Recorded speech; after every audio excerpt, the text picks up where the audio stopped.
नमस्कार दोस्तों, स्वागत है आपका मेरे चैनल पर। आज का व्लॉग बहुत खास है क्योंकि मैं आपको झारखंड की कुछ शानदार और ऐतिहासिक जगहों की सैर करवाने वाला हूं। यह ट्रिप हमने साहिबगंज से शुरू की और इस बार पूरा सफ़र किया परिवार के साथ, ऑटो बुक करके। तो सबसे पहले हम जाएंगे मोती झरना, जो अपनी प्राकृतिक खूबसूरती के लिए जाना जाता है। इसके बाद हम देखेंगे इस्कॉन कन्हैया स्थान, जहाँ की शांति और आध्यात्मिकता का अनुभव एकदम अद्भुत है।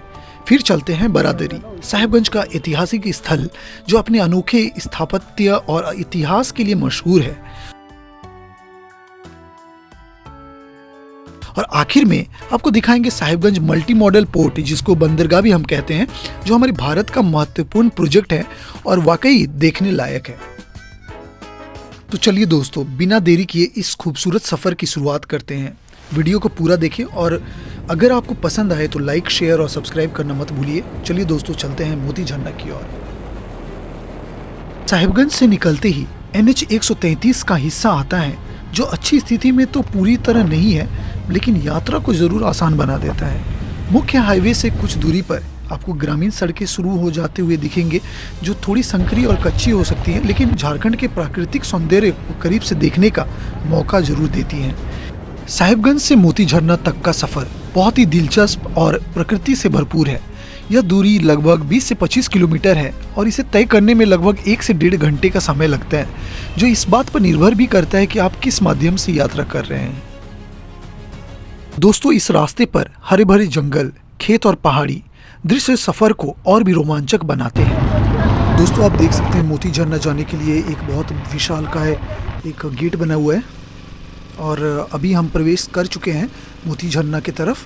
साहिबगंज से मोती झरना तक का रास्ता बहुत ही प्रकृति प्रेमियों के लिए बहुत ही खास है। हाईवे और कच्ची सड़कों दोनों ही झारखंड की सादगी और सुंदरता को दिखाती है। यह सफ़र आपको न केवल मोती झरना की खूबसूरती तक पहुंचाएगा, बल्कि रास्तों से भी यादगार पल देगा। आप जब भी इस तरफ आएँ तो अपने साथ में पीने का पानी और हल्का नाश्ता जरूर रखें, क्योंकि बीच में ज़्यादा दुकानें नहीं हैं। तो दोस्तों, आखिरकार हम पहुंच गए हैं मोती झरना के गेट के पास। यहाँ का माहौल इतना शांत और ताजगी भरा है कि शब्दों में बयां करना मुश्किल है। गेट के अंदर जाने के लिए आपको थोड़ी पैदल यात्रा करनी होगी, लेकिन यह यात्रा इतना खूबसूरत है कि थकावट का एहसास भी नहीं होगा। रास्ते में आपको पक्षियों की चहचहाहट, पेड़ों की ठंडी छांव और प्रकृति का जादू हर कदम पर महसूस होगा। चारों तरफ हरियाली, ठंडी हवा और झरने की आवाज़ पहले ही दिल को सुकून दे रही है। और दोस्तों, पार्किंग के लिए भी पर्याप्त जगह है, तो अगर आप 4 व्हीलर से आते हैं तो आपको पार्किंग को लेकर कोई ज़्यादा टेंशन नहीं करना होगा।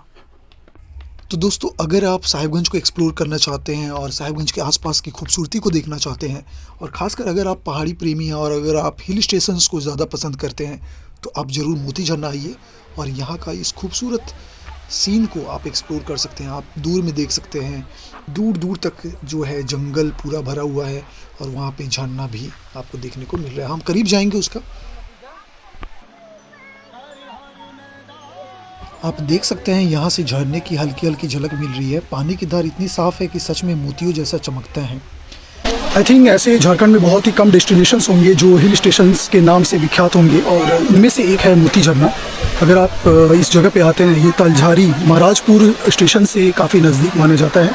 और यहाँ पे हमारे पीछे में आप देख सकते हैं ये फ्लो जो है ना, ये अभी भी नवंबर दिसंबर के मंथ में आपको देखने को मिलेगा। वैसे ये नहीं मिलता है गर्मी के सीज़न में। आई होप कि वो उस टाइम में भी मिलेगा बिकॉज ऑफ द हाइट, क्योंकि यहाँ पे हाइट बहुत ज़्यादा है। और आप देख सकते हैं काफ़ी अच्छा यहाँ पे चारों तरफ जो है ना, वो व्यू बहुत ही अच्छा है, बहुत ही गजब का एम्बियंस आपको प्रोवाइड करेगा। और ये झारखंड में बहुत ही कम जगह पे ये फेमस है।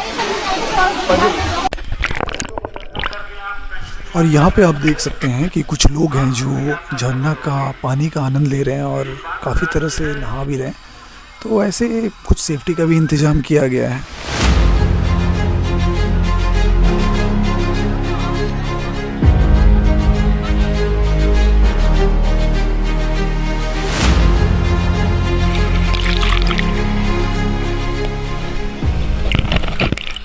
इस झरना के पास एक और आकर्षण है। एक गुफा है जिसमें एक प्राचीन शिव मंदिर भी है। यह गुफा कोई सुरंग जैसी नहीं है, बल्कि झरना की तलहटी के पास तिरछा पत्थर का एक बड़ा सा भाग है जो पहाड़ का ही हिस्सा है। सामने ग्रिल से सुरक्षित करके एक अंदर जाने का द्वार बनाया गया है जिसमें मोतीनाथ शिवलिंग है। एक पुजारी शिवलिंग के पास हमेशा बैठे रहते हैं और शिवलिंग के पास हम जाकर भी हमने पूजा किया। और कहा जाता है कि यह मंदिर पांडवों के समय पे स्थापित किया गया था। इस गुफा मंदिर की पथरीली छत तिरछी है। बाहर झरने की तरफ छत की ऊंचाई लगभग 6-7 फीट होगी। यहाँ ऐसा लगता है कि सर टकरा न जाए। वहीं अंदर की तरफ तिरछी होकर छत फर्श से मिल जाती है। गुफा का आकार लगभग 50 बाई 25 फीट होगा। मंदिर के बाहर लंबाई में बैठकर झरना और पहाड़ियों को निहारने के लिए सीढ़ियाँ बनाई गई हैं। और अगर आप देखें तो दिसंबर जनवरी के समय में यहाँ पे काफ़ी पर्यटक जो हैं वो यहाँ पर आते हैं और इस बहुत मनोरम दृश्य का आनंद उठाते हैं। सो अगर आप झारखंड साहिबगंज से हैं तो बेसिकली आप यहाँ पे आ सकते हैं और इस हरे भरे पर्यावरण और साथ में झरने का आनंद ले सकते हैं।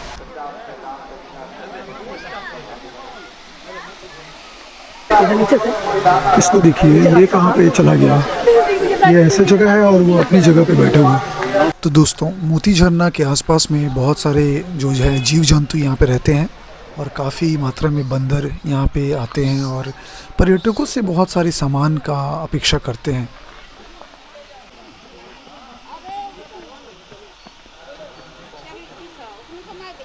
तो दोस्तों, हमारा मोती झरना का ये सफ़र बहुत ही अच्छा रहा और मुझे काफ़ी पसंद आया। So it was one of the favourite destinations. तो दोस्तों, अब समय आ गया मोती झरना से विदा लेने का और अब चलते हैं दूसरे डेस्टिनेशंस पर। तो दोस्तों, अब हम चलते हैं कन्हैया स्थान। कन्हैया स्थान साहिबगंज जिला मुख्यालय से 26 किलोमीटर दूर मंगलहाट में मौजूद है। कन्हैया स्थान गंगा नदी के किनारे बसा है। यदि आप कन्हैया स्थान जाना चाहते हैं तो आपको रेल या सड़क मार्ग द्वारा पहले साहिबगंज पहुँचना होगा। साहिबगंज से बस या निजी वाहन द्वारा आप राजमहल पहुंच सकते हैं। राजमहल से ऑटो या ई रिक्शा के जरिए आप कन्हैया स्थान तक पहुंच सकते हैं। गंगा नदी के तट पर होने की वजह से कन्हैया स्थान की खूबसूरती में और भी 4 चांद लग जाते हैं। रास्ते में कभी आपको पक्की सड़कें मिलेंगी, कभी आपको कच्ची सड़कों का सामना करना होगा और फिर जाकर आप इस मंदिर तक पहुँच सकते हैं। इस मंदिर की कुछ खास ऐतिहासिक मान्यताएँ हैं। जैसे बोला गया था कि एक पेड़ के नीचे चैतन्य महाप्रभु को भगवान श्री कृष्ण के बाल रूप के दर्शन हुए थे। कन्हैया स्थान में भगवान श्री कृष्ण और राधा रानी के पद्म चिन्ह को लेकर भी दिलचस्प कहानी है। कहते हैं कि पहले यहाँ काफी घना जंगल हुआ करता था। एक सन्यासी ने यहाँ भगवान का स्मरण करके घोर तपस्या की। तपस्या से खुश होकर भगवान श्री कृष्ण और राधा रानी ने दर्शन दिए। यहाँ श्री कृष्ण ने अपने लीला भी दिखाई। लीला रचाने के बाद भगवान श्री कृष्ण और राधा रानी तो यहाँ से चले गए, लेकिन पीछे उनके पद्म चिन्ह रह गए। इसे गुप्त वृंदावन भी कहा जाता है। तो दोस्तों, आप जब कभी साहिबगंज आएँ तो इस जगह से होकर आप जरूर गुजरें और श्री कृष्ण के इस ऐतिहासिक जगह का आप आनंद उठा सकते हैं। अब दोस्तों, वक्त हो चला है बारादरी या फिर बाराद्वारी या फिर इसे नागेश्वर बाग के नाम से भी जाना जाता है। इसके निर्माता के नाम पर आज भी विवाद है। कुछ विद्वान राजा मानसिंह के प्रतिद्वंदी फतेह जंग खान को इसे भवन का निर्माता मानते हैं, जबकि अन्य इसके निर्माता का श्रेय बंगाल के नवाब मीर कासिम अली खान को देते हैं। बारादरी नाम का अर्थ है 12 दरवाजों वाली इमारत, जिसमें चारों ओर 3 दरवाजे थे। बगल में ही एक झील है जो कि काफी खूबसूरत दिखाई देता है और इसका पानी भी बहुत ही साफ है। बारादरी के बाद अब हम चलेंगे जामा मस्जिद, जो कि वहां से तकरीबन 6.5 किलोमीटर की दूरी पर स्थित है। दोस्तों, अब हम पहुंच चुके हैं जामा मस्जिद। जामा मस्जिद का निर्माण राजा मानसिंह ने 16वीं शताब्दी में करवाया था, जो सम्राट अकबर के राज्यपाल थे। जामा मस्जिद ऊंचे स्थान पर स्थित है। 1592 में गंगा नदी के प्रवाह के बदलाव के कारण इसे राजधानी में स्थापित किया गया। इस मस्जिद के अंदर एक विशाल प्रार्थना कक्ष है जो पश्चिम की ओर स्थित है। इसके अंदर एक बड़ा आंगन है जो ऊंचे आहतों से घिरा हुआ है। इस भव्य मस्जिद के पश्चिम में एक बड़ा हॉल है जिसके सामने एक बहुत बड़ा चबूतरा है। यह चारों तरफ से दीवारों से घिरा हुआ है, जिसका मुख्य प्रवेश पूरब की ओर से है।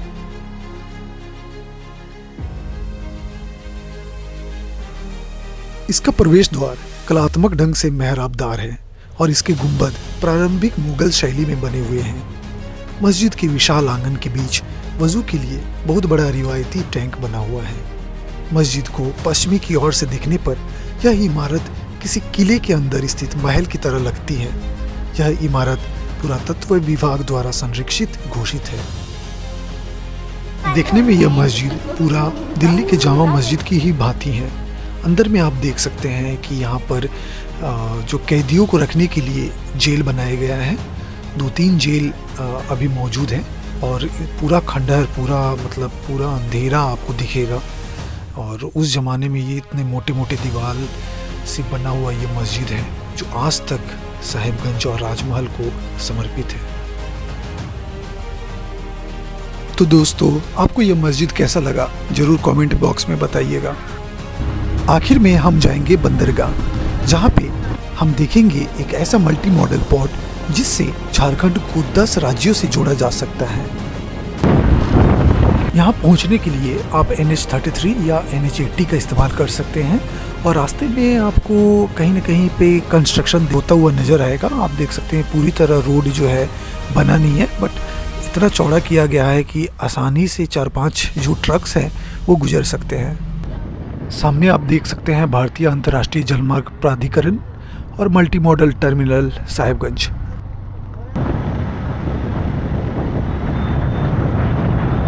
दोस्तों, अभी हम फाइनली बंदरगाह के अंदर में पहुंच चुके हैं और आप देख सकते हैं कितना विशालकाय जगह है। यह बंदरगाह पूरा 187 एकड़ क्षेत्र में फैला हुआ है और यह झारखंड के साहिबगंज जिले में गंगा नदी के किनारे ही स्थित है। यह बंदरगाह हर साल लगभग 3 मिलियन टन कार्गो को संभालने की क्षमता रखता है। साहिबगंज मल्टी मॉडल टर्मिनल के निर्माण में लगभग 290 करोड़ की लागत आई है और यह परियोजना भारत सरकार की जलमार्ग विकास परियोजना का हिस्सा है, जिसकी विश्व बैंक की सहायता से संचालित किया गया है। यह स्थान गंगा नदी के शानदार नज़ारों का आनंद लेने का मौका देता है और राजमहल की पहाड़ियों से घिरा हुआ है जो अपनी समृद्ध वनस्पति और जीव जंतुओं के लिए प्रसिद्ध है। आप देख सकते हैं, वैसे यहाँ पे अभी काम चल ही रहा है तो ये ऑपरेट नहीं हो रहा है अभी, बट आने वाले समय में ये बहुत ही जल्द ऑपरेट होने वाला है। कमाल का ये डेवलपमेंट का काम साहिबगंज के लिए और साहिबगंज के लोगों के लिए किया जा रहा है, तो ये आने वाले जो व्यवसाय है भारत में वो उन्नति का द्वार खोलेगा। और यही नहीं, आपको ये मैं बता दूं कि लगभग 10 राज्यों को ये जलमार्ग से जोड़ देगा, जिसकी वजह से जो आयात निर्यात का जो सामान होता है, कोयला हुआ, बहुत सारे वस्तुएं हुए, वो सब चीज़ लाया जा सकेगा। राष्ट्रीय जलमार्ग एक वाराणसी से हल्दिया तक काफ़ी महत्वपूर्ण है। साहिबगंज का बंदरगाह गंगा नदी पर वाराणसी से हल्दिया तक प्रस्तावित ये 1390 किलोमीटर का एक जलमार्ग को ये जोड़ेगा। ठीक है, तो इस परियोजना से तहत 150 से 2000 DWT की क्षमता वाले जहाज़ों की व्यावसायिक रूप से इस जलमार्ग पर चलाया जा सकेगा। राष्ट्रीय जल मार्ग एक देश कई राज्य जैसे उत्तर प्रदेश हुआ, बिहार, झारखंड, पश्चिम बंगाल के बसे हल्दिया, हावड़ा, कोलकाता, भागलपुर, पटना, गाजीपुर, वाराणसी, इलाहाबाद और आसपास। सो दोस्तों, ये था मेरा साहिबगंज का बहुत मज़ेदार सा सफ़र, जिसमें एक दिन में हमने 4 डेस्टिनेशंस को कवर किया और हमारी पूरी फैमिली आई हुई थी। तो दोस्तों, आज का सफ़र यहीं ख़त्म होता है। हमने साहिबगंज के कुछ खूबसूरत और ऐतिहासिक स्थानों की सैर की और इसमें हमने कवर किया मोती झरना की प्राकृतिक खूबसूरती, कन्हैया स्थान की आस्था, बरादरी का इतिहास, जामा मस्जिद की शांति और बंदरगाह का अद्भुत नज़ारा। यह जगह वाकई में प्राकृतिक और सांस्कृतिक धरोहरों का खजाना है। अगर आपको ये व्लॉग पसंद आया हो तो इसे लाइक करें, चैनल को सब्सक्राइब करें और अपने दोस्तों के साथ शेयर करना ना भूलें। अपनी राय और सुझाव कमेंट बॉक्स में जरूर बताएं। मिलते हैं अगले व्लॉग में।